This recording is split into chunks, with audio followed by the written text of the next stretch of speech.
Okay, for those of you that want to learn how to find leads for investors, a couple of different things we want to talk about. But I highly recommend you to register for the bootcamp, the Investors Bootcamp. We talk about that in particular on that subject. In the bootcamp, you will get all the information you need in this bootcamp to learn to distinguish between the different investors and and how to find them and how to work with them and whatnot.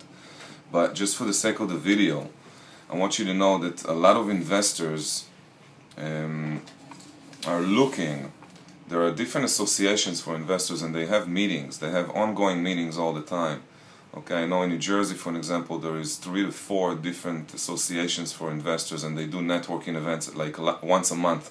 And you can go to these events with your business cards and start, giving out business cards and talking to these investors and find out exactly what they're looking for.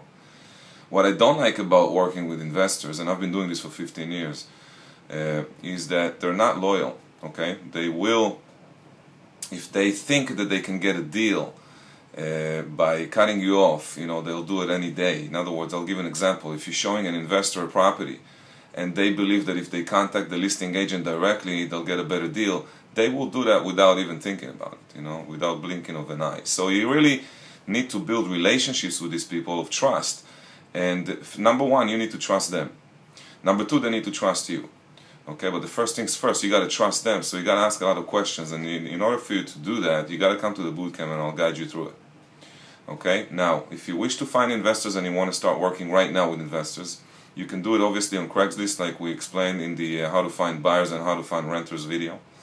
In addition to that, you also know a lot of people, so write down the names of everybody and create your sphere of influence list, and within that list, I promise you, you will have a handful of investors that will buy properties if you find them good deals.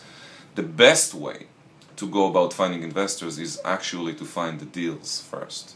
So if you put your eyes on the MLS and every morning you check the MLS and you go preview all these deals, and you pick a niche of properties that you wish to specialize in. For an example, let's say that you want to specialize in buying and flipping single-family homes in Bergen County.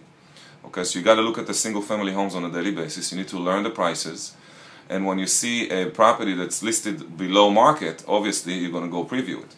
And you need to start figuring out how much it's going to cost to renovate. All that stuff we talk in the bootcamp. But when you find an investment property that makes sense to buy, you can then start advertising some of that information. And there is a particular way that is legal for you to do that without mentioning address, without mentioning specific price range. You can put an overall investors advertisement on Craigslist, and you can get a lot of investors that way. Okay, so if you really wish to know how to find investors, come to the bootcamp and I'll explain that one in depth. Okay.